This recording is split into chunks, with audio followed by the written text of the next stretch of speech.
ঘটনাটির স্থান যোগী সম্প্রদায়ের চিতা সংলগ্ন মগখালি খাল। এটি চট্টগ্রামের রাউজানের গহিরাতে অবস্থিত। আর ঘটনাটির মূল ভিকটিম যিনি, ওনার নাম হচ্ছে বানু দাস, যাকে বানু মামা বলতো। আর ইনি আবার 2021 সালে মারা গিয়েছেন। আর ঘটনাটি যিনি সুন্দর করে বর্ণনা করেছেন জয় বড়ুয়ার কাছে, তার নাম হচ্ছে মনু দাস, যিনি বানু দাসের বড় ছেলে। আর তাদের সাথে যে কথোপকথনগুলো হয়েছে সেগুলো সবই চট্টগ্রামের আঞ্চলিক ভাষায় ছিল। আমাদেরকে তো আসলে যখন উনি ঘটনা পাঠাবেন সেটা তো চট্টগ্রাম আঞ্চলিক ভাষায় আর সেটা পাঠানো সম্ভব নয়। আমরা অবশ্যই প্রমিত বাংলায় সেটা উপস্থাপন করার চেষ্টা করব সবার বোঝার সুবিধার্থে। কথাটা এই কারণে বললাম, কারণ কিছু কিছু ঘটনা, যেমন বিদেশি কিছু ঘটনা বা অন্যান্য দেশের কিছু বিষয়, সেখানকার জিন একজন মানুষের সাথে কথা বলেছে, তো সেটা তো আমরা বাংলায় উপস্থাপন করি। তো কেউ কেউ অনেকে বলতে পারেন যে আপনি বাংলায় বলছেন, ওই জিন কি বাংলা ভাষায় কথা বলছে নাকি? তো আসলে ব্যাপারটা খুবই সহজ। সেটা হলো যে বিশ্বের বিভিন্ন জায়গায় বিভিন্ন ভাষায় বা বিভিন্ন অঞ্চলে সেখানকার আঞ্চলিক ভাষায় কথা হয়, কিন্তু আমরা যখন উপস্থাপন করব অবশ্যই সেটা প্রমিত বাংলায় উপস্থাপন করার চেষ্টা করব, যাতে করে সবাই সেটা বুঝতে পারে। তো ঘটনার যে সাল, এটা কিন্তু 1995-96 সাল বলা হলেও এটার যে এক্সাক্ট সাল এটা কিন্তু মনু দাস ঠিক মতো বলতে পারেননি, এটা অনুমান করে নেওয়া হয়েছে। আর এই মনু দাস বর্তমানে তিনি বাসের কন্ট্রাক্টর হিসাবে কর্মরত আছেন। উনি অবশ্য বিদেশ গিয়েছিলেন, কিন্তু তেমন কোনো সুবিধা করতে পারেননি, তাই আবার দেশে চলে এসেছেন। ওদের আর্থিক অবস্থাও কিন্তু তেমন ভালো না। আর ঘটনাটি ঘটে তার বাবার সাথে। শুরুতেই বলেছি তার নাম বানু দাস। আর জয় বড়ুয়া বলেছেন যে এই বানু দাসকে তিনি ব্যক্তিগতভাবে খুব ভালো করেই চিনতেন। উনি বেশ নম্র, ভদ্র এবং সদালাপী লোক ছিলেন। আর মানুষের উপকার করার চেষ্টা করতেন, কখনো কারো ক্ষতি করতেন না। তো ওনাদের হালদা গ্রামে, মানে ওনাদের গ্রামে যে হালদা নদী যেটি রয়েছে, আমরা কিন্তু ওই প্রথম স্পেশাল এপিসোডে কিন্তু হালদার একটি ঘটনা নামকরণ করেছিলাম, সেই হালদা নদী আর কি। তো ওনাদের ওই গ্রামের হালদা নদীর তীর ঘেঁষে 10 থেকে 12টা পরিবার নিয়ে একটু হিন্দু জেলেপাড়া রয়েছে। এই স্থানকে ওনারা হিন্দুপাড়া বলতেন। এই হিন্দুপাড়া আর ওনাদের গ্রামের পাশ দিয়ে বয়ে গেছে হালদা নদী। আর মগখালি যে খালটি রয়েছে, ওই খালটি ওই হালদা নদীরই একটি ছোট শাখা নদী বা খাল বলা চলে। তো ওনাদের গ্রামের একদম শেষে মগখালি খালের পাশে অনেক আগের হিন্দুদের যোগী সম্প্রদায়ের একটা চিতা বা শ্মশান ছিল। ওটি ব্যবহার করা হতো না বলে কালক্রমে সেখানে ঝাড় জঙ্গল, ঝোপ জঙ্গল এইগুলা হয়ে গেছে। আর পুরো এলাকা জুড়ে, মানে ওই এলাকাটা জুড়ে নলিবাসের বাঁশঝাড় তৈরি হয়েছে। তবে এখন সেটা নেই। ঘটনা ঘটে ঠিক ওই বাঁশঝাড় সংলগ্ন মগখালি খালের ওই যুগীর চিতার পাশেই। তো ওই বানু দাস বা বানু মামা পেশায় একজন জেলে ছিলেন। তারা পূর্বপুরুষ ধরেই জেলে কাজ করে জীবিকা নির্বাহ করতেন। যদিও এখন হালদা নদীতে মাছ কিন্তু অবাধে ধরা নিষেধ, সেহেতু অনেকেই ওই এলাকার যারা আছেন তারা জেলের এই পেশাটা পরিবর্তন করে অন্যান্য পেশায় তারা যোগ দিয়েছেন। তো বানু মামার প্রতিদিনের কাজের মধ্যে অন্যতম ছিল সন্ধ্যায় হালদা নদীতে আর মগখালি খালে জোয়ার আসার পূর্বে খালের বিভিন্ন জায়গায় মেথি আর কুড়া মিশিয়ে তিনি ছিটিয়ে দিয়ে আসতেন। আর জোয়ার নামার সময় সেখানে গিয়ে হাত জাল দিয়ে মাছ ধরতেন।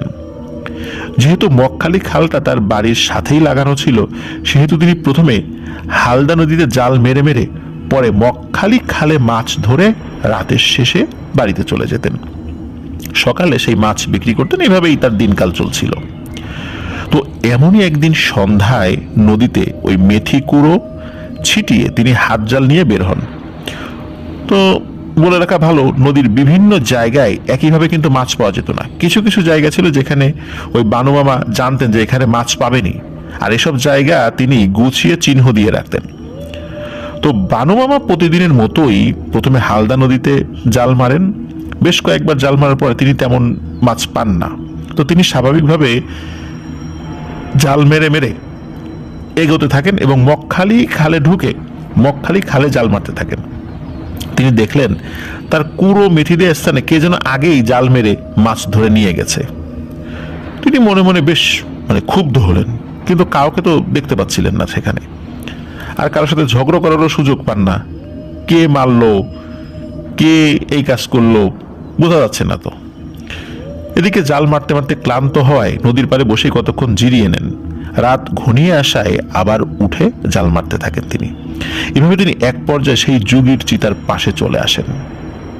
অন্ধকার আর ঝিঝি পোকার ডাক সবকিছু মিলিয়ে একটা ভৌতিক পরিবেশ সৃষ্টি হয়েছে সেখানে। যদিও বা প্রায়ই প্রতিদিন তিনি রাতে মাছ ধরেন, সেহেতু তার মনে কিন্তু কোনো ভয় ডর কাজ করতো না। কিন্তু আজ কেন জানি তার শরীরটা ভারী হয়ে ওঠে। পরিবেশ মনে হচ্ছে অন্য দিনের থেকে আজকে একটু বেশি নীরব। যেহেতু অন্য দিনের চেয়ে আজকে মাছ কম পেয়েছিলেন, সেহেতু তিনি তার চিহ্নিত মাছ বেশি পাওয়ার জায়গায় জাল মারছিলেন এবং দেখলেন প্রায়ই সবগুলো বিশেষ জায়গায় কে যেন আগে থেকেই জাল দিয়ে মাছ ধরে নিয়ে গেছে এবং সেই মাছ ধরার চিহ্নগুলো পারে বোঝা যাচ্ছে।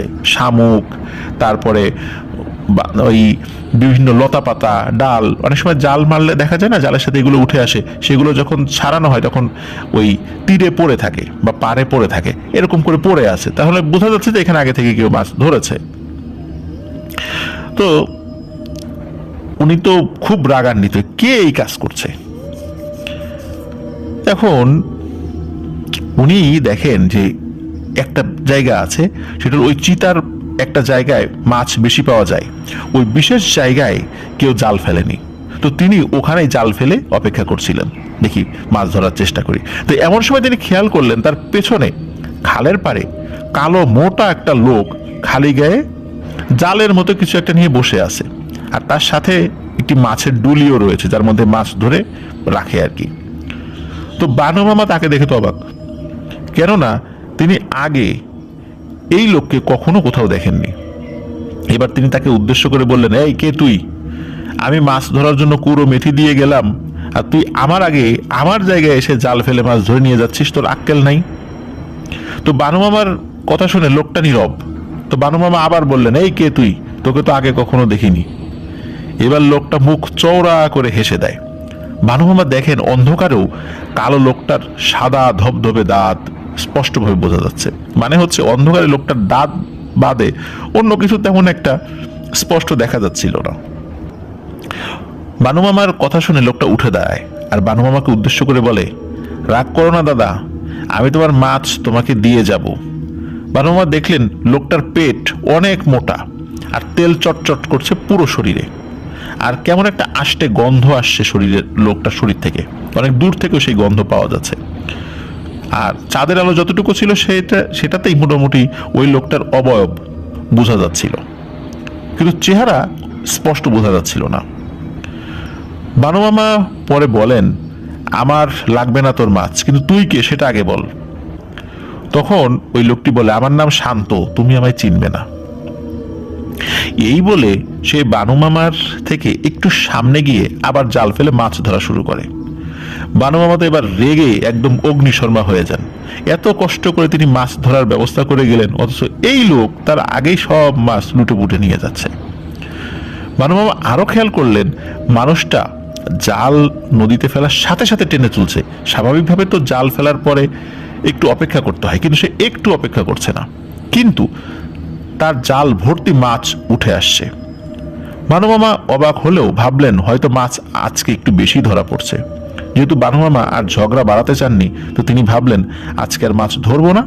এইভাবে তিনি নিজের জাল টেনে তুলে নদীর পাড়ে উঠে বাড়ির দিকে হাঁটা দেন।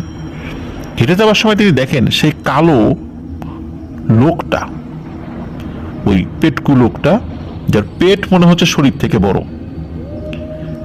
সে এক মনে মাছ ধরেই যাচ্ছে। মাঝে মাঝে তাকাচ্ছিলেন পেছন দিকে। তো তিনি মনে মনে এমন রাগ করেন, রাগে গজগজ করতে করতে বাড়িতে চলে আসেন। আর পরের দিন তিনি কুড়ো এবং মেথি নদীতে দেন না। তিনি ভাবলেন যে আমি কুড়ো মেথি নদীতে ফেলি আর মাছ ধরে অন্য লোকে, তো তিনি ভাবলেন যে আজকে আমি এগুলো দেব না, দেখি ওই লোকটা কি করে। তবে তিনি আজকে বের হওয়ার সময় তার বড় ছেলে মনু দাসকে সাথে নিয়ে বের হন, যিনি আমাদেরকে এই ঘটনাটা বর্ণনা করেছেন। তো মনুর বয়স 10 থেকে 11 বছর হবে।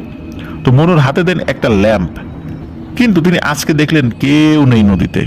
তো তিনি স্বাভাবিকভাবে বিষয়টা নেন এবং বাড়িতে চলে আসেন। এর দুদিন পরে বানু মামা আবার রাতে জাল নিয়ে বের হন এবং ওই একই জায়গায়, মানে ওই যুগীদের চিতার পাশের জায়গায় এসে বানু মামা আবার ওই লোকটাকে দেখতে পান।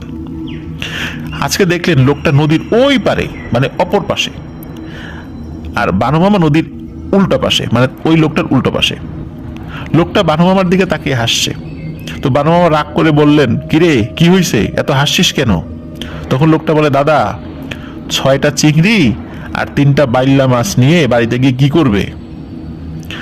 বানু মামা এটা শুনে তো অবাক, ভাবলেন তার লুঙ্গির গোছার খবর লোকটা কিভাবে জানে। অর্থাৎ বানু মামা মাছ ধরে সেগুলো লুঙ্গির গোছায় নিত। তো সে আবার বলে ওঠে, দাদা আমার মাছগুলো নিয়ে যাও।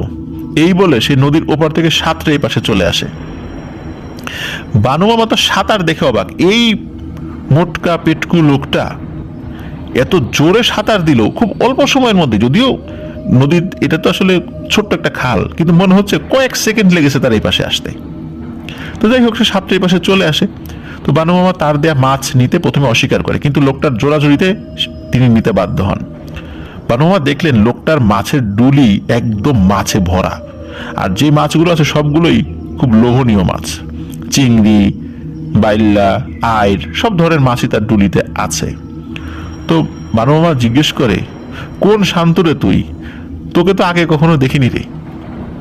তখন লোকটা বলে, দাদা আগে দেখোনি, এখন থেকে দেখবে, আর আমি তোমাকে মাছ দেব প্রতিদিন। এই বলে সে ওই যে চিতা, ওই চিতার দিকে সে চলে যায়।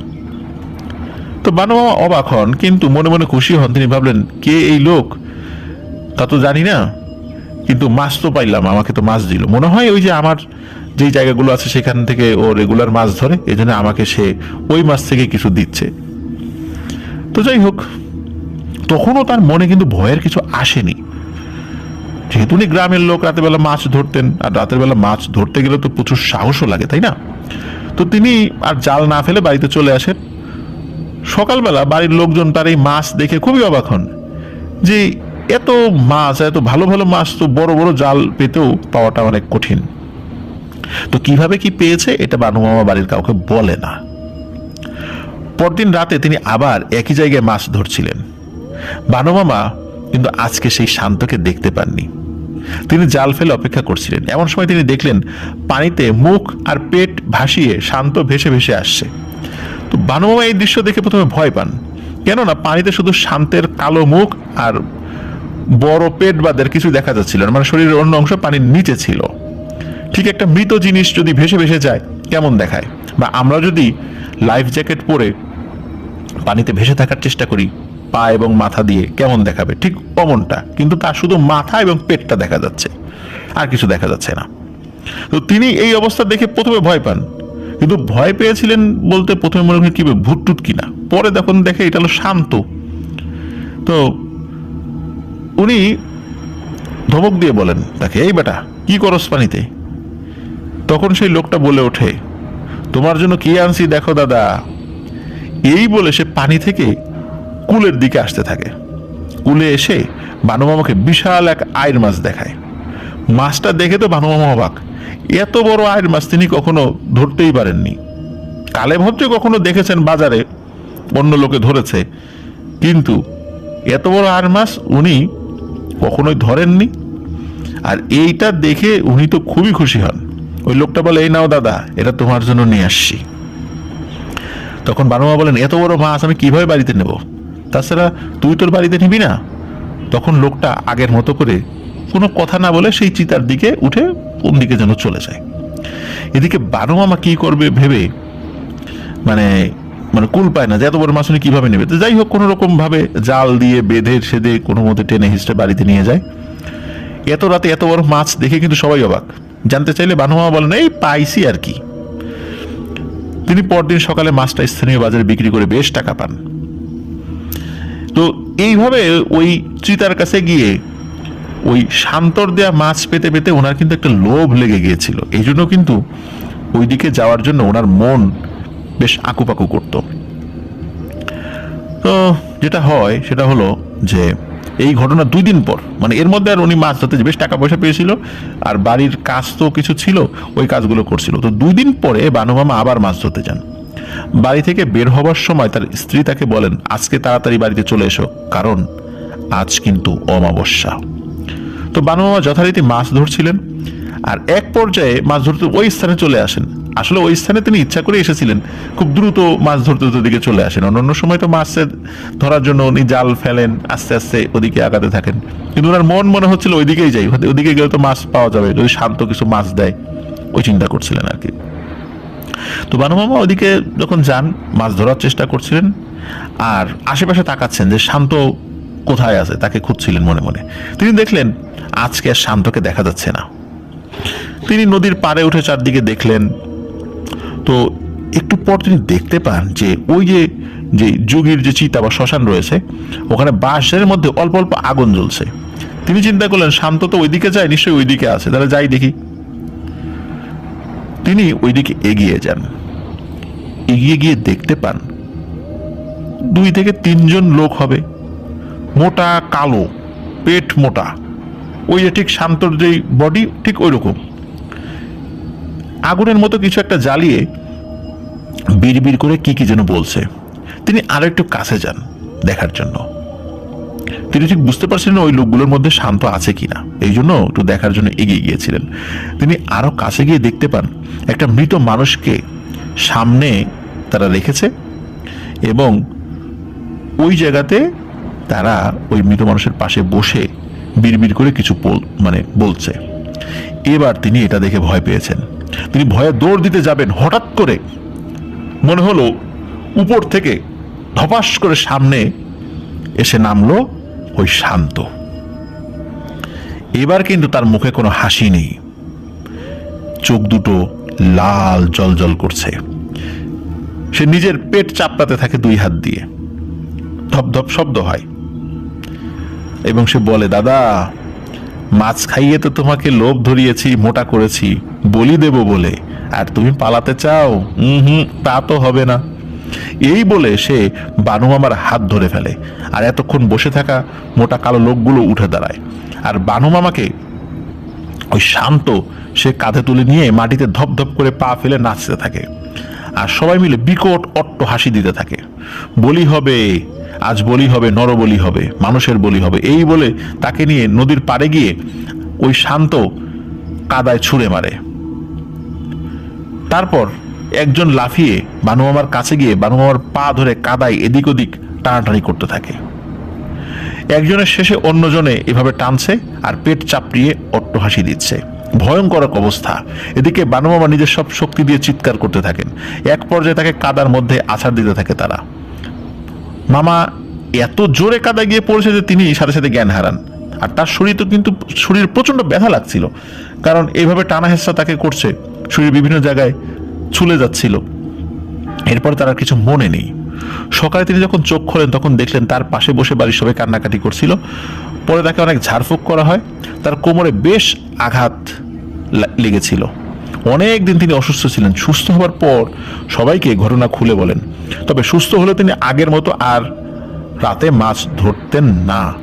তিনি বাড়ির অন্যান্য কাজ করতেন, এবং বাড়ির অন্যান্য কাজ করতেন বলতে উনি কিন্তু ঘর তৈরি করতে পারতেন, এই জন্য উনি পরবর্তীতে বাড়ি তৈরির কাজগুলো করতেন। মাছ ধরলে উনি দিনের বেলা ধরতেন। এখন আসি কিভাবে ওই ভয়ঙ্কর পরিস্থিতি থেকে আল্লাহ তাআলা ওনাকে ফেরত এনেছিলেন। সেটা হলো, বানু মামার এক ভাতিজা, নাম হচ্ছে শিবু দাস। এই শিবু দাস যখন দেখলো যে বানু মামা বড় বড় মাছ পাচ্ছে, তখন তার কিন্তু আগ্রহ জন্মে যে বানু মামা কোন দিকে মাছ ধরতে যায় বা কোন অংশে এই মাছগুলো বেশি পাওয়া গিয়েছিল। এই তথ্যগুলো নিয়েছিল বানু মামার বাড়িতে এসেই। তো বানু মামা ওই কালো ব্যক্তির ব্যাপারটি কিন্তু বলেনি। তো তার মনেও ইচ্ছা ছিল যে সেও ওই জায়গাতে মাছ ধরতে যাবে। তো এই কারণেই ওই অমাবস্যার রাতে সেও আলাদাভাবে ওই জায়গাটাতে মাছ ধরতে গিয়েছিল।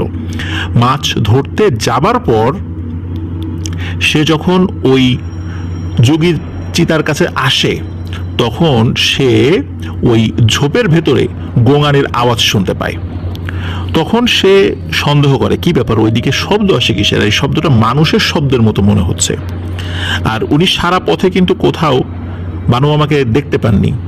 এই জন্য তার মনে একটু সন্দেহ লাগে যে কোনো বিপদ হলো না তো। আর ওই জায়গাটা কিছুটা প্যারানরমাল বিষয়গুলোর কারণে কুখ্যাত ছিল, এই বিষয়টা আবার শিবু দাস জানতো। তো এই কারণে সে ওই দিকটাতে যায় এবং গিয়ে দেখে যে বানু মামা একা একা পড়ে আছে, আশেপাশে কেউ নেই। তখন তাকে ওইখান থেকে উদ্ধার করে নিয়ে আসা হয়। যখন বানু মামা কিছুটা সুস্থ হন তখন পুরো ঘটনাটা বলেন এবং এই যে বড় বড় মাছ তিনি পেতেন, এই মাছের রহস্য কি, এসব বিষয় তিনি খুলে বলেন সকলের কাছে। আর এই বিষয়গুলো যখন জানাজানি হয় তখন মূলত সকলে রাগারাগি করে যে তুমি ওই দিকটাতে গেছো কেন, ওইদিকে তো কেউ যায় না, মাছ বেশি পেলেই কি যেতে হবে। প্রিয় লিসেনার্স, এইখানে ওই যেই কালো পিশাচটি, সে কিন্তু একটা ফাঁদ পেতেছিল। নিশ্চয়ই আপনারা এই ঘটনাটা শুনে বুঝতে পেরেছেন। এই ফাঁদের কারণে বানু মামা সে বারবার ওখানে যেত, ওই পিশাচ তাকে মাছ দিত এবং ওই মাছের লোভে লোভে সে কিন্তু ওইখানে যেত এবং এভাবেই এই অমাবস্যার রাতে তাকে বলি দেওয়ার চেষ্টা করেছিল। কিন্তু আল্লাহর অশেষ রহমতে তার হায়াত ছিল, এই কারণে ওই পিশাচটা তার কোনো ক্ষতি করতে পারে নাই। যদি ওইখানে বানু মামা মারা যেতেন তাহলে হয়তো বা ওই পিশাচের ঘটনাটি চিরকালের জন্য হারিয়ে যেত। কেউ জানতো না যে বানু মামা কি কারণে মারা গিয়েছে। উনি জীবিত থাকার কারণেই মূলত এই ঘটনার পুঙ্খানুপুঙ্খ বিবরণ পরবর্তীতে জানা গিয়েছিল। বানু মামা কিন্তু মারা গিয়েছেন 2019 সালে। তো আশা করছি যে মাছ ধরার এই ঘটনাটি আপনাদের সকলের ভালো লেগেছে, কারণ হচ্ছে মাছ ধরার ঘটনা আপনারা অনেকেই শুনতে চান। আর এই কারণে মাছ ধরার ঘটনাগুলো আমরা আপনাদের সামনে নিয়ে আসার চেষ্টা করি, কিন্তু অনেক ঘটনা কিন্তু একই রকম হয়ে যায়। এই কারণে আমরা চেষ্টা করি কোন ঘটনার মধ্যে একটু ভিন্নতা রয়েছে সেই মাছ ধরার ঘটনাগুলো আপনাদের সামনে তুলে আনার চেষ্টা করি ইনশাল্লাহ। তো আশা করছি এই ঘটনার মধ্যে আপনারা কিছুটা ভিন্নতা অবশ্যই পেয়েছেন এবং আপনাদের ভালো লেগেছে। বিশেষ করে পাহাড়ি এলাকার ঘটনা বা পাহাড় সংলগ্ন যে এরিয়া, সমতল ভূমি রয়েছে, সেই জায়গার ঘটনাগুলো আমরা কম পাই। তো আলহামদুলিল্লাহ আমরা আপনাদের মাধ্যম দিয়ে ঘটনা পাচ্ছি। আপনারাও প্রতিনিয়ত ঘটনা পাঠাতে থাকুন, যাদের যেই ঘটনাগুলো জানা রয়েছে। আপনারা ঘটনা যখন পাঠান ধৈর্য হারা হবেন না, কারণ ঘটনাগুলো আমাদের পাইপলাইনে থাকে, আমরা পর্যায়ক্রমে সেই ঘটনাগুলো প্রচারের চেষ্টা করে থাকি। আপনার ঘটনা সিলেক্ট হলে অবশ্যই আপনাকে ইমেলের মাধ্যমে জানিয়ে দেওয়া হবে প্রথমে যে আপনার ঘটনাটি সিলেক্ট হয়েছে। আর ঘটনাটি সিলেক্টেড হবার পর তখন একটা নির্দিষ্ট সময়ে আমরা সেই ঘটনাটা প্রচারের জন্য মনোনীত করি। তখন আর একটা ইমেইল আপনাদের কাছে যাবে, ওই ইমেইলে আপনারা আপনার ঘটনা প্রচারের বা আপনাদের যে ঘটনাগুলো পাঠিয়েছেন সেই ঘটনাগুলো প্রচারের তারিখ জানতে পারবেন ইনশাল্লাহ। প্রিয় লিসেনার্স, আপনারা যারা আমাদের চ্যানেলে নতুন শুনছেন বা এখনো যারা সাবস্ক্রাইব করেনি তারা দ্রুত সাবস্ক্রাইব করে ফেলুন। আর আমাদের আফনান দ্য হরর ওয়ার্ল্ড নামে একটি ফেসবুক পেজ এবং গ্রুপ রয়েছে, যার লিঙ্ক আমাদের ভিডিও ডিসক্রিপশনে দেওয়া রয়েছে, সেখানে গিয়ে আফনান দ্য হরর ওয়ার্ল্ড পরিবারের সদস্য হয়ে যান। আবারও ধন্যবাদ জানাচ্ছি জয় বড়ুয়াকে চমৎকার একটি ঘটনা আমাদেরকে পাঠানোর জন্য। চলুন আমরা চলে যাচ্ছি জয় বড়ুয়ার পাঠানো দ্বিতীয় ঘটনায়। এই ঘটনাটিও আপনাদের আশা করি অনেক অনেক ভালো লাগবে ইনশাল্লাহ।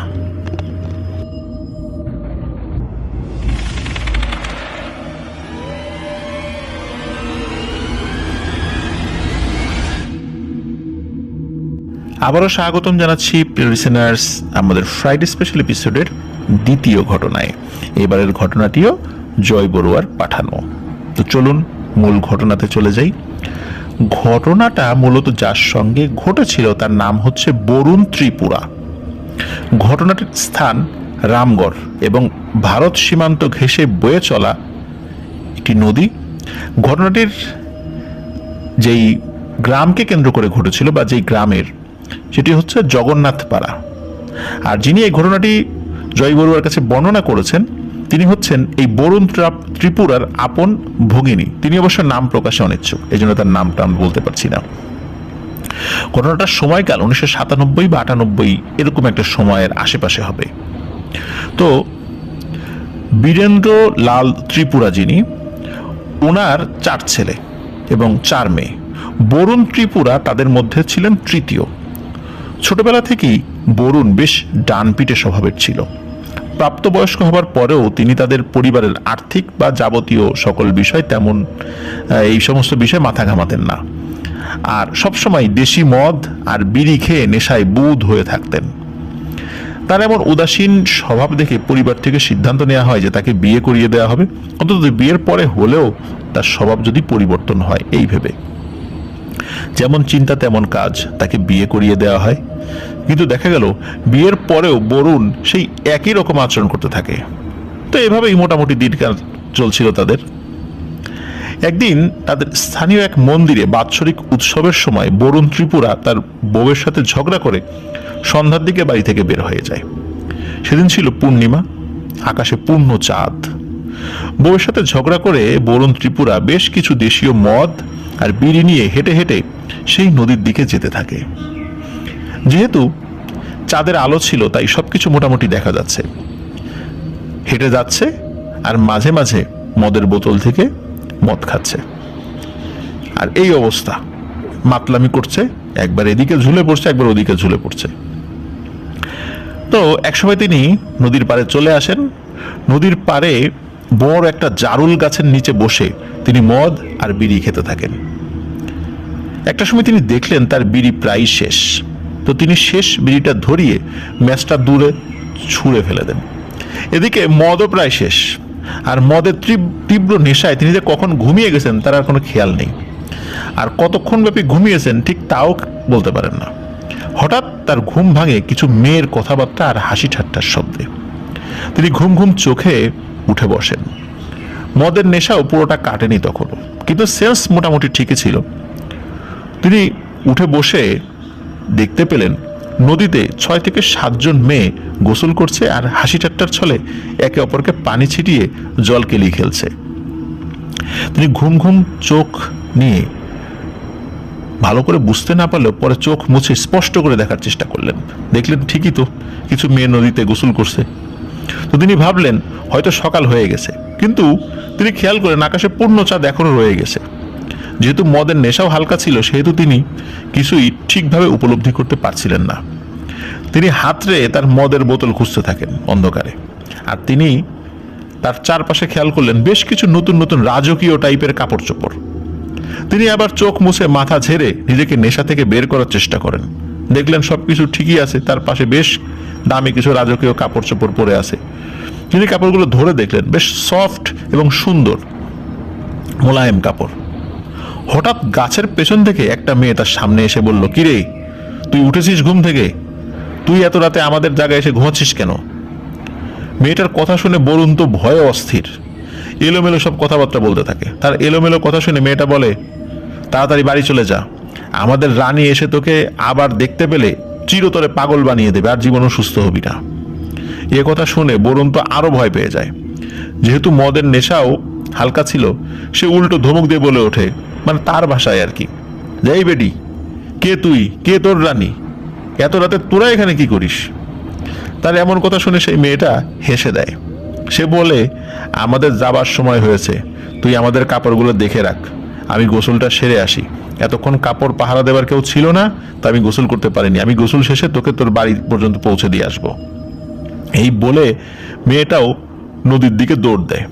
এদিকে বরুণ দেখে নদীর কাছাকাছি যেতেই মেয়েটার শরীরে মনে হচ্ছে যে দুটো হাত না, 4টা হাত। মানুষের দুটো হাত যেখানে থাকে সেটা ঠিক আছে, তার ঠিক আধা হাত নিচে মনে হচ্ছে কোমর থেকে একটু উপরে আরো দুটো হাত বেরিয়েছে একই রকম দৈর্ঘ্যের। এটা দেখে বরুণ চিন্তা করছে যে রাত্রে একটু বেশি খেয়ে ফেলেছি, তো এই জন্য মনে হয় এরকম উল্টাপাল্টা দেখছি। তো এই দৃশ্য দেখে কিন্তু বরুণ খুব অবাক হয়েছিল, কিন্তু তার কাছে মনে হচ্ছিল যে এত নেশা তো এখন আমার নাই, যেহেতু একটু ঘুমিয়েছিলাম, কিন্তু যা দেখছি ঠিক দেখছি। আর বরুণ তো খুব ডান পিটে ছিল। আর ওই মেয়ে এই কাপড় পাহারা দেওয়ার কথা বলার কারণে তার একটু রাগও হয়েছিল, কারণ সে তো আসলে বুঝতে পারেনি আসলে ঘটনাগুলো কি। সে কি করে সবগুলো কাপড় এক জায়গা করে করে মানে একটা পুটলির মতো বানায় এবং এগুলো নিয়ে ওই নদীর দিকে এগিয়ে যায় যেখানে ওই মেয়েগুলো গোসল করছে, এবং ওখানে গিয়ে ধমকের সুরে বলে, এই বেটি, তোদের কাপড় আমি পাহারা দেবো কেন? আমি কি দারোয়ান? আমাকে দারোয়ান পাইছিস নাকি? পারবো না পাহারা দিতে। এই বলে কাপড়গুলো নদীর পাড়ে কাদা মাটি আছে এইগুলো এদিকে ছুঁড়ে মারে। আর যখনই এই ঘটনা ঘটে, স্পেশালি আচমকা ওই মেয়েগুলো যখন তাকে দেখে ফেলে, তখন ওরা এক ধরনের বিকট শব্দ করতে থাকে। মাঝে মাঝে কিছু পাখি মানে চি চি শব্দ করতে থাকে, বা ঝিঝি পোকা যেরকম তীব্র শব্দ করতে থাকে, ঠিক ওই রকম কোনো একটা শব্দ এরকম করতে থাকে, এবং সেই শব্দটা ছিল বিকট, এবং এমন বিকট শব্দ, ওই বিকট শব্দে মনে হচ্ছিল, এবং সে দেখছিল, মনে হচ্ছিল যে আশেপাশে মানে গাছপালাগুলো নড়াচড়া করছে, এবং নদীর পানিতে বুদবুদ সৃষ্টি হয়েছে। যেমন পানি ফুটলে পানিতে বুদবুদ সৃষ্টি হয়, ঠিক তেমন বুদবুদ সৃষ্টি হচ্ছে সেখানে। আর তাদের বিকট এই চিৎকার শুনে বরুণ পিছনে ফিরে দৌড় দিতে যাবে, এমন সময় সে খেয়াল করে মেয়েগুলো তার দিকে পানি ছিটিয়ে দিচ্ছে, আর পানিগুলো বৃষ্টির মতো তার গায়ে পড়ছে। বাস এতটুকুই মনে আছে তার। পরদিন সকালে সে নিজেকে আবিষ্কার করে তার বাড়ির বারান্দায় পাটিতে শোয়ানো অবস্থায়। সবাই ভেবেছিল মদ খেয়ে অজ্ঞান হয়ে গিয়েছে, তাই সে নদীর ধারে অজ্ঞান হয়ে পড়েছিল। আর সকালবেলা গ্রামবাসী যখন বরুণকে নদীর পাড়ে দেখতে পায়, তখন তাকে বাড়িতে দিয়ে যায়। আর বাড়ির লোকজন এগুলোতে তেমন কোনো গুরুত্ব দেয় না, কারণ এই মদ খেয়ে অজ্ঞান হয়ে বিভিন্ন জায়গায় পড়ে থাকা, এটা তার আগের একটা রেকর্ড রয়েছে। ঝামেলা শুরু হয় ওই দিন সন্ধ্যা থেকে। ঘটনা এখান থেকে অন্যদিকে মোড় নেয়। জ্ঞান ফিরে আসার পর থেকেই বরুণ আর কারো সাথে কথা বলে না, কেবল চুপ করে এক দৃষ্টিতে সোজা তাকিয়ে থাকে। সারাদিন এরকম বসেছিল, আর তার উপর তো সবাই খুব বিরক্তও ছিল। সারাদিন এভাবে কেন বসে আছে এটা কেউ জিজ্ঞেস করে না, মনে করে নতুন ভং ধরেছে, এই চিন্তা করে কেউ কোনো কথা বলেনি কিন্তু তার সাথে। তো সূর্য ডোবার সাথে সাথে সোজা উঠে দাঁড়ায় সে, এবং সোজা হাঁটতে থাকে। সোজা হাঁটতে গিয়ে তার উঠোনের সামনের দিকে থাকা একটা খেজুর গাছের গায়ে গিয়ে তার মানে ধাক্কা লাগে, এবং নাক মুখ লাগিয়ে ওই খেজুর গাছের সাথে নাক মুখ লাগিয়ে সোজা হাঁটার চেষ্টা করছে। তার মানে হচ্ছে যে আমি হাঁটছি এবং হাঁটার সামনে একটা প্রতিবন্ধকতা সৃষ্টি হয়েছে, কিন্তু আমি ওই দিকেই যাওয়ার চেষ্টা করছি, ওখান থেকে সরে ডানে বাইরে যাব, ওদিকে না। তার মানে হচ্ছে যে সে ওই খেজুর গাছকে পাশ কাটিয়ে যাচ্ছে না, সোজা যাবে, মানে সোজাই যাবে, পথে যা কিছুই থাকুক না কেন সে ওই দিকেই যাওয়ার চেষ্টা করবে। তার এই এমন অবস্থা দেখে তার বউ চিৎকার দিয়ে বাড়ির সবাইকে ডাকতে থাকে। বাড়ির অন্যরা এসে তাকে ধরে বাড়িতে নিয়ে যায়, কিন্তু দেখা যায় সে কিছুতেই বাড়িতে থাকছে না। বাড়ির ভেতরেও সে সোজা হাঁটছে, সামনে এক দৃষ্টিতে তাকিয়ে। যেহেতু তাদের গুদাম ঘর ছিল, সেহেতু গুদাম ঘরের দেয়াল সামনে পড়লেও সে দেয়ালের দিকে মুখ লাগিয়ে হাঁটার চেষ্টা করছে। তাকে যেদিকেই ফিরিয়ে দেয়া হচ্ছে সেদিকেই সে সোজা চলে যাচ্ছে, মানে মনে হচ্ছে একটা রোবট। পথে কি আছে না নাই, সামনে কি পড়ছে সেদিকে তার কোনো খেয়াল নেই। আটকে গেলেও কোথাও সেদিকে যাওয়ার চেষ্টা করছে। তার এই অবস্থা দেখে বাড়ির সবাই তাকে এক স্থানীয় বৈদ্যের কাছে নিয়ে যান। তিনি ঝাড়ফুঁক করেন ঠিকই, কিন্তু সমস্যার কোনো সমাধান হয় না। সন্ধ্যা ঘনিয়ে আসতেই বরুণকে তার আর বাড়িতে কোনোভাবেই ধরে রাখা যেত না। সে কোথায় যেন চলে যেতে চাইতো। সারাদিন সে একভাবে তাকিয়ে থাকতো, নাওয়া নেই, খাওয়া নেই, কিচ্ছু নাই। বাড়ির সদস্যরা বরুণ কোথায় যায় সেটা দেখার জন্য তাকে ছেড়ে দিলে দেখা যায় সে বেশি দূর যেতে পারে না, কোনো গাছ বা কোনো কিছুর সাথে আটকে যাচ্ছে, কেননা তার গতিপথ যেদিকেই হোক না কেন একদম সোজা পথে সে হাঁটতে চাইছে, কোনো ডানেও নয়, বায়েও নয়, কিংবা কোনো কিছুকে পাশ কাটিয়েও নয়, সোজা মানে সোজাই। এমন এক ভয়ঙ্কর অবস্থা। তো বরুণ ধীরে ধীরে অসুস্থ হয়ে পড়ে। বাড়ির অন্য সদস্যরাও বেশ চিন্তিত হয়ে পড়েন। দিনের বেলা কোনো মানে মোটামুটি শান্ত থাকলেও সন্ধ্যার পর বরুণকে ধরে রাখা যেত না, তার শরীরে 3 থেকে 4 জনের শক্তি চলে আসতো। তখন কেউ সহজে তাকে আটকে রাখতে পারতো না। বাধ্য হয়ে শিকল দিয়ে তাকে বাড়িতে আটকে রাখা হয়। স্থানীয় এক প্রভাবশালী তান্ত্রিক বরুণকে বাড়িতে এসে কিছু মানে দেখে এবং কিছু তদবির দিয়ে যায়, পরামর্শ দেয় যে তাকে একটা বিশেষ প্রাণীর মাংস খাওয়াতে। তো সঙ্গত কারণে আমি ওটার নাম বলছি না। তো যখন ওই মাংসটা তাকে খাওয়ানো হয়, সে গল গল করে বমি করে দেয়, এবং বমির সাথে কালো ছোপ ছোপ দানা বাঁধা রক্ত বেরিয়ে আসে। ওই কবিরাজ বা তান্ত্রিক বা বৈদ্য যেটাই বলি না কেন, সে আশা করেছিল যে এর ফলে তার উপর যেই একটা প্রভাব পড়েছে এই প্রভাবটা কেটে যাবে, কিন্তু কিছুতেই কিছু হয় না। তখন কবিরাজ বলে যে আমার পক্ষে একে সুস্থ করা সম্ভব নয়। আর এদিকে আর একটা সমস্যা হয়, সেটা হলো বরুণ আস্তে আস্তে অন্ধ হতে থাকে, মানুষের চোখে অস্পষ্ট দেখতে থাকে। তবে কবিরাজের ওই বিশেষ যে ট্রিটমেন্ট, একটা প্রাণীর মাংস খাওয়ানোর কথা বলা হয়েছিল, সেটা খাওয়ানোর পরে তার অবস্থার কিছুটা উন্নতি হয়, কিছুটা, কিন্তু মানে সেটা কোনোভাবেই আসলে স্বাভাবিক বলা চলে না। তো নতুন সমস্যা যেটা, সেটা হলো সে আস্তে আস্তে অন্ধ হতে থাকে, চোখে অস্পষ্ট দেখতে থাকে। আর সন্ধ্যা ঘনিয়ে আসতেই চিৎকার চেঁচামেচি, আর ওই যে সোজা হাঁটার প্রবণতা তো রয়েছেই। বরুণের পুরো পরিবারে নেমে আসে এক কষ্টের অধ্যায়। কোনো কবিরাজ ডাক্তার তো তাকে ভালো করতে পারছে না, আর বরুণ ধীরে ধীরে মৃত্যুর দিকে ধাবিত হচ্ছিল। এমনই একদিন একদম ঠিক ভর দুপুরবেলা একজন বৃদ্ধ ভিখারি তাদের বাড়িতে এসে উপস্থিত হয়। ভিক্ষা হিসাবে তাকে চাউল দেয়া হলেও তিনি বরুণের বাড়ির উঠোন থেকে না গিয়ে ওই উঠোনের মধ্যে দাঁড়িয়ে থাকেন। বাড়ির অন্য সদস্য তাকে বলে, কি ব্যাপার, আপনি যাচ্ছেন না কেন, আপনাকে তো ভিক্ষা দিয়েছি। তখন ওই লোকটি বলে ওঠে, এই বাড়িতে তো পরী আসে দেখছি, প্রতিদিন সন্ধ্যায় আসে।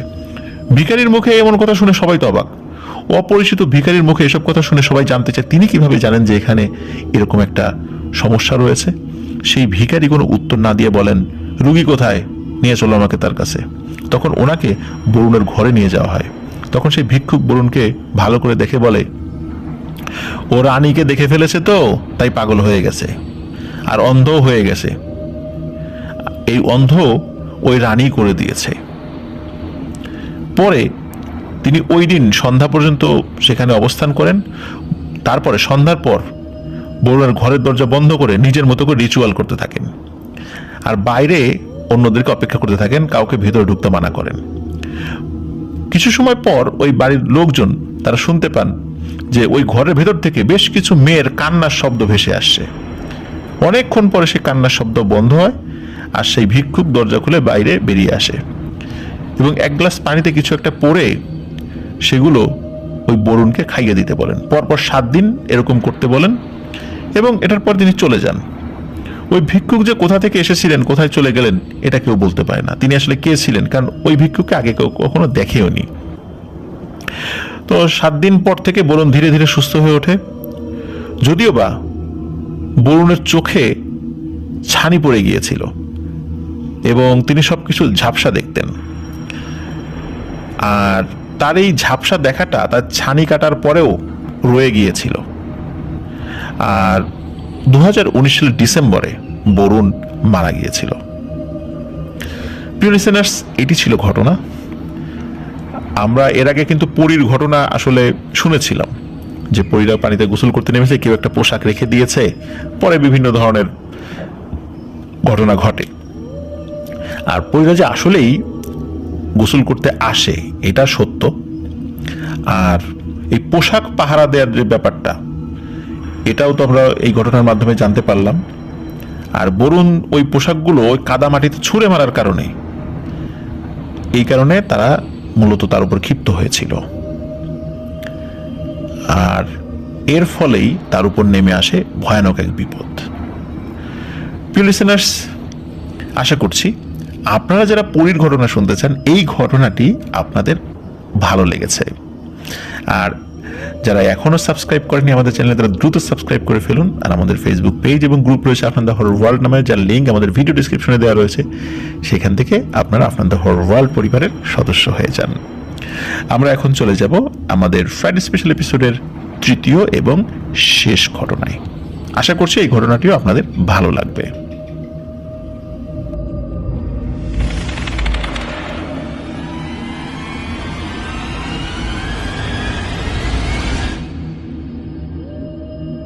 আবারও স্বাগতম জানাচ্ছি প্রিয় লিসেনার্স আমাদের এবারের ফ্রাইডে স্পেশাল এপিসোডের তৃতীয় এবং শেষ ঘটনায়। এখন যে ঘটনাটি আমি আপনাদের সাথে শেয়ার করতে যাচ্ছি, এই ঘটনাটি আমাদেরকে পাঠিয়েছেন মিসকাত হোসাইন। ওনার গ্রামের বাড়ি ঘুনি ইউনিয়ন বসুন্দিয়া, উপজেলা যশোর সদর, জেলা যশোর। উনি যে ঘটনাটি আমাদেরকে শেয়ার করেছেন সেটি ওনার দাদুর সাথে ঘটে যাওয়া একটি ঘটনা। ওনার দাদুর নাম মোহাম্মদ আব্দুল মাজেদ মোল্লা। আর ওনাদের যেই গ্রাম রয়েছে ওই গ্রামে এখন তো কিছুটা উন্নত, আগে তো এতটা উন্নয়নের ছোঁয়া লাগে নাই সেটা বলতে তো আর কোনো বাধা নেই। আর ওই গ্রামে কিন্তু বহুকাল আগে থেকেই ওনারা বংশ পরম্পরায় বসবাস করছিলেন। ঘটনাটার সময়কাল 1955 কি 56 সাল এরকম একটা সময়ের আশেপাশে হবে, এক্স্যাক্ট করে বলা মুশকিল, তবে এরকম একটা সময়ের আশেপাশে হবে। তখন ওনার দাদুর বয়স ছিল আনুমানিক 16 কি 17 বছর। ছোটবেলা থেকেই উনি খুব ডানপিটে স্বভাবের ছিলেন এবং খুব খামখেয়ালি। পরিবারের লোকদের সাথে যদি একটু তার কথায় এলোমেলো হয়ে যেত তাহলে তিনি রাগ করে বাসা থেকে বের হয়ে চলে যেতেন। এভাবে বেশ কয়েকবার ওনাকে বিভিন্ন জায়গা থেকে ধরে আনা হয়েছিল। একবার উনি রাগ করে বরিশাল চলে গিয়েছিলেন। অনেক খোঁজাখুঁজি করার পর তার ফ্যামিলির লোকেরা আবার তাকে বাসায় ফেরত নিয়ে আসে। আগে থেকে একটা বিষয় উনি বলে নিয়েছেন, সেটা হচ্ছে যে ওনার দাদুরা 5 ভাই 1 বোন। মূলত ওনার দাদুর মানে মেশকাত হোসেন ভাইয়ের যে দাদু, ওনার যিনি অরিজিনাল আম্মা বলতে ওনার বাবা 2টো বিয়ে করেছিলেন। ওনার আম্মার মৃত্যুর পরে আরেকটা বিয়ে করেন। তো ওনার যে অরিজিনাল আম্মা তারা মানে ওই ফ্যামিলিতে 4 ভাই 1 বোন, মানে টোটাল 5 ভাই বোন। কিন্তু পরবর্তীতে ওনার বাবা ওনার মায়ের মৃত্যুর পর যে দ্বিতীয় বিয়ে করেন সেখানে ওনার 1 ভাই হয়, তার মানে ওনার 5 ভাই 1 বোন। সবাই বলে যে ছোটবেলায় এই মিশকাত ভাইয়ের দাদু, উনি সবার ছোট ছিলেন ভাই বোনদের মধ্যে, তো ওনার বয়স তখন 1.5 কি 2 বছর হবে। ওই সময়ে উনি ওনার মায়ের বুকের দুধ পান করছিলেন। তো আশেপাশের লোকজন অনেকক্ষণ সারা শব্দ না পেয়ে যখন তার মায়ের কাছে যায়, গিয়ে দেখে যে উনি ওনার মায়ের বুকের দুধ পান করছেন কিন্তু ওনার মা মারা গিয়েছেন। তার মানে উনি ওনার মায়ের যখন দুধ পান করছিলেন তখনই ওনার মা মারা যান, এবং যখন উদ্ধার করা হয় তখনও তার মায়ের বুকের দুধ পান করছিলেন, তার মানে মৃত মায়ের বুকের দুধ উনি পান করছিলেন। তো বলা হয় যে হয়তোবা এই কারণে উনি অনেক ডানপিটে খামখেয়ালি এরকম হয়েছেন, মানে এরকম কোনো একটা প্রভাব তার উপর থাকতে পারে, এরকম অনেকে বলেন। তো যাই হোক, মূল ঘটনাতে চলে যাই আমরা। একদিন কি হয়, এই দাদুর সাথে পরিবারের কোনো একটা বিষয় নিয়ে খুব ঝামেলা হয়, কথা কাটাকাটি হয়। আর তার যে অভ্যাস ছিল বাসা থেকে বের হয়ে চলে যাওয়া, তবে সেদিন খুব বেশি দূরে যায় নাই, ওই দিন যশোর শহরের দিকে রওনা দেয়। দুপুরের দিকে সে যশোর শহরের কাঁচা বাজারের ভেতর একটি চায়ের দোকানে বসে থাকে। বেশ কিছু সময় বসে থাকার পর তার পাশের বেঞ্চে এক মুরব্বী লোক আসে, যার পরনে ছিল সাদা ধবধবে সাদা মানে পাঞ্জাবি পায়জামা, কিন্তু সাদা কাপড়টা বেশ ধূসর মনে হচ্ছিল তার কাছে, মানে অনেক সময় কিছুটা ময়লা হলে যেরকম হয় আর কি, ঠিক তেমন। তো ওই লোকটার মুখে ছিল লম্বা লম্বা সাদা দাড়ি এবং মাথায় বড় বড় সাদা পাকা চুল, আবার তার মাথায় একটা সাদা পাগড়ি। ওই পাগড়ির নিচ দিয়ে মানে পেছন দিক দিয়ে তার লম্বা চুল বের হয়েছিল, সাদা চুল স্পষ্টই বোঝা যাচ্ছিল আর কি। তো ওই লোকটি 1 কাপ চায়ের অর্ডার দেয় দোকানে, সে চা পান করতে থাকে। আর এই মাজেদ দাদু ওই লোকটির দিকে অপলক দৃষ্টিতে তাকিয়ে থাকে। দাদুর কাছে মনে হচ্ছিল লোকটি একটি সাধু প্রকৃতির, মানে সাধু বাবা, তাই ওনাকে খুব ভালো করে দেখছিলেন। তাই এভাবে দেখতে দেখতে হঠাৎ সাধু বাবা এবং ওই মাজেদ দাদুর চোখাচোখি হয়। তখন মাজেদ দাদু কেন জানি ওই সাধু বাবার চোখের একটা মায়ায় পড়ে যায়, মানে কেমন যেন একটা সম্মোহন সৃষ্টি হয়ে যায়। তারপর সাধু বাবা কি করে, দাদুকে কাছে ডাকে হাতের ইশারায়। দাদু কাছে যায়। দাদুকে দেখে সে জিজ্ঞেস করে যে তোমার নাম কি, বাসা কোথায়, এখানে কেন আসছো। তাই একটা ছোট বাচ্চাকে সাধারণত আমরা যেরকম কোনো কিছু প্রশ্ন করি ঠিক তেমনই আর কি, সহজ সহজ কিছু প্রশ্ন, তো উনি সেগুলোর উত্তর দেন। তো যাই হোক, সাধু বাবা চা খাওয়া শেষ করে দোকান থেকে বের হন, কিন্তু এই মাজেদ দাদু তার পেছন পেছন ফলো করতে থাকে। তো দাদু খেয়াল করে যে সাধু বাবা প্রথমে একটি চালের দোকানে গেলে, তো দোকানদার তাকে জিজ্ঞেস করে কি কিনবেন। তখন উনি হাতের ইশারা দিয়ে একটা চালের থলে দেখায়, মানে একটা ব্যাগ দেখায়, সেখান থেকে সামান্য কিছু চাল কেনে তিনি। মাজেদ দাদু দূর থেকে কিন্তু এগুলো দেখছে। তারপর কি করে, তার পিঠে থাকা একটা ঝোলা রয়েছে, ওই ঝোলার মধ্যে সে চাল রাখে। এরপর সে আর একটা দোকানে যায়, গিয়ে কিছু ডাল কেনে, তারপর তেল, লবণ, হলুদ, পেঁয়াজ, মরিচ এইগুলা কিনে ওই সব একই থলের মধ্যে রাখে। তারপর একটা মুরগির দোকানে গেল, সেখান থেকে ভালো বড় সাইজের একটা মুরগি কেনা হলো। মুরগি ওইখান থেকে পরিষ্কার করে দিল এবং ওই সাধু বাবা তার ওই থলের মধ্যে মুরগিটাও রাখলো। সবকিছু কেনাকাটা শেষে ওই সাধু বাবা রওনা দিল তার গন্তব্যের দিকে। ওইদিকে মাজেদ দাদুও কিন্তু তাকে ফলো করতে করতে তার পিছন পিছন যাচ্ছে। ওই সাধু বাবা হাঁটতে হাঁটতে এখন যে যশোর সেনানিবাস রয়েছে সেই জায়গার পাশ দিয়ে যাচ্ছিল আর কি। তো পাশ দিয়ে এখন যশোর যে এয়ারপোর্টও রয়েছে, তো ওই দিকে যেতে এখন বাইপাস রাস্তা রয়েছে। তখন তো আসলে এগুলো কিছুই ছিল না, তো ওই রাস্তা দিয়ে সাধু বাবা হেঁটে হেঁটে যাচ্ছিলেন, মাজেদ দাদু তার পেছন পেছন তাকে ফলো করছিল। তো এক পর্যায়ে কি হয়, ওই সাধু বাবা রাস্তার পাশ দিয়ে একটি জঙ্গলের মধ্যে ঢুকে যায়। আর তখনকার সময় তো জঙ্গল মানে হচ্ছে মানে বাঘ সিংহ থাকবে এরকম একটা অবস্থা, মানে এরকম ঘন জঙ্গল। বাঘ সিংহ তো ছিল না, কিন্তু জঙ্গল ছিল এরকম ঘন। আর উনি ওই জঙ্গলের মধ্যে ঢুকে পড়েন, আর দাদুও তার পেছন পেছন জঙ্গলের মধ্যে ঢুকে পড়ে। একটি গাছের আড়ালে গিয়ে ওই সাধু বাবার কাজকর্ম তিনি দেখছেন। তো দাদু দেখলেন জঙ্গলের ভেতর একটি ছোট্ট কুঁড়ে ঘর রয়েছে। সেই কুঁড়ে ঘরের সামনে 3 থেকে 4টা বড় বড় গরুর মাথার খুলি রয়েছে।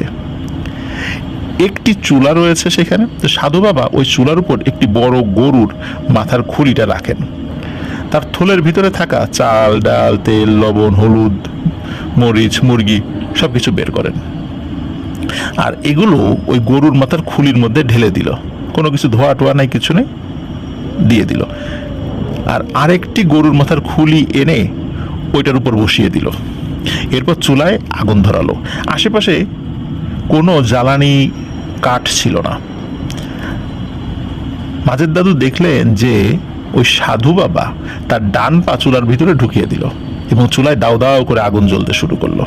এভাবে রান্না হচ্ছে, আর সাধু বাবা তার হাতে থাকা একটা তসবি পড়তে লাগলো।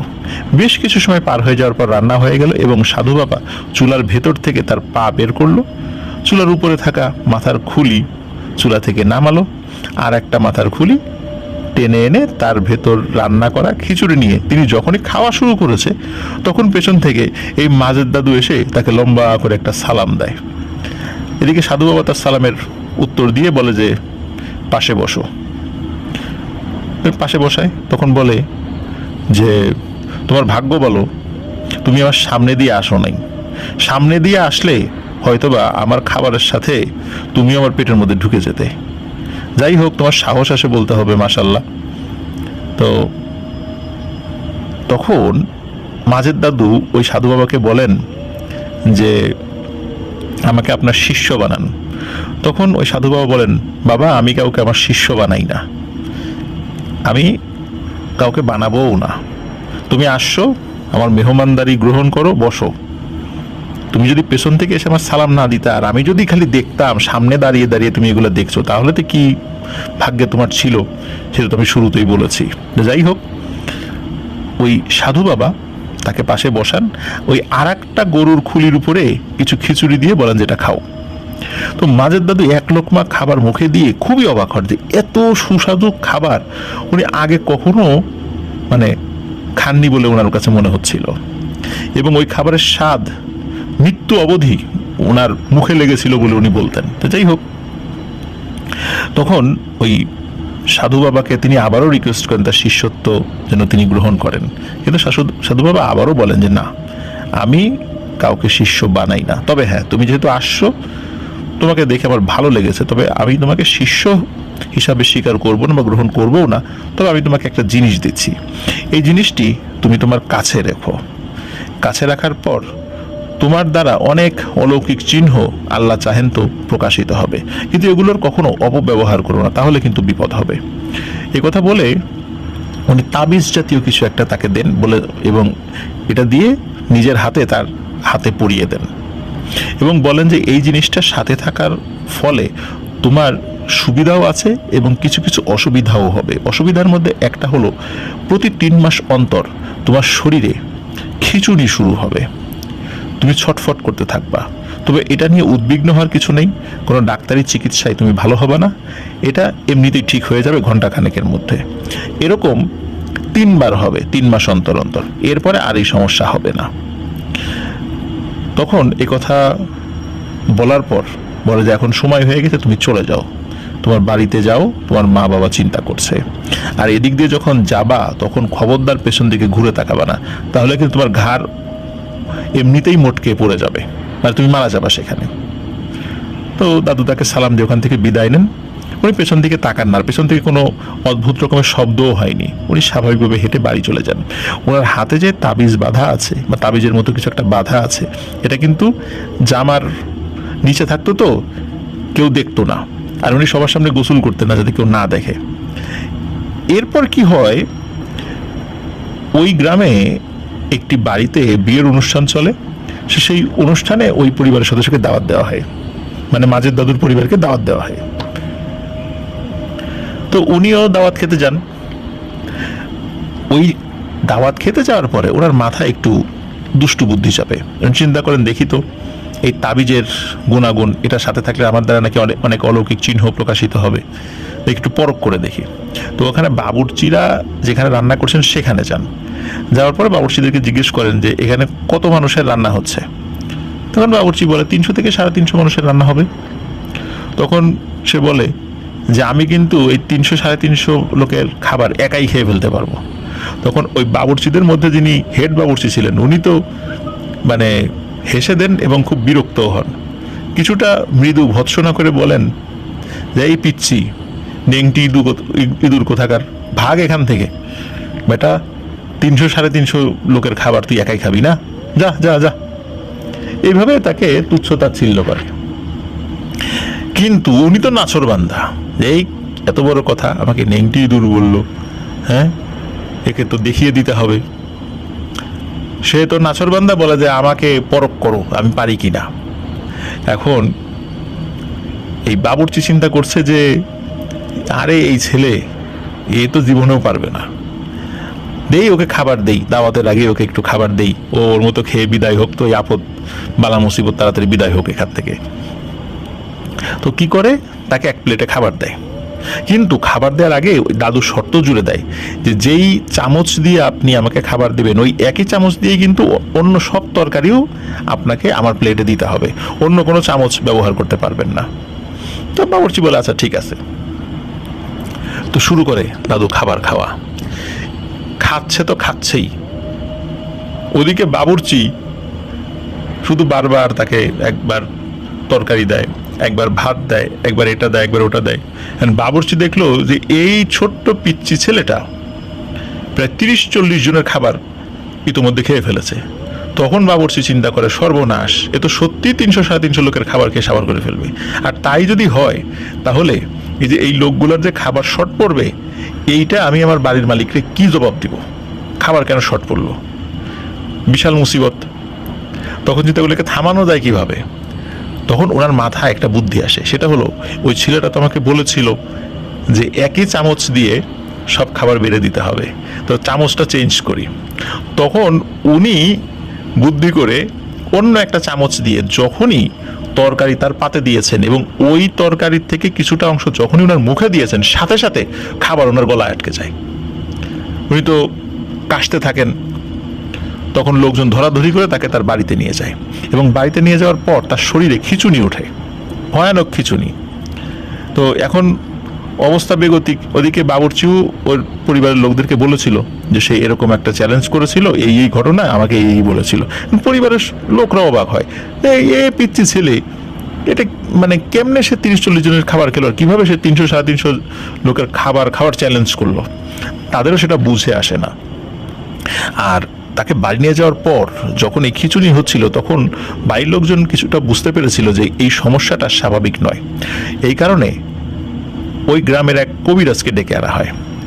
এই কবিরাজকে লোকজন মনে করতে সে অনেক কিছু জানে, কিন্তু সমস্যা হলো তিনি কেবল কবিরাজি শিখছিলেন, মানে ওইরকম পাকাপোক্ত কোনো কবিরাজ ছিলেন না। তো উনি তাকে ঝাড়ফুঁক করতে গিয়ে দেখেন হাতে একটা মাদুলি বাঁধা।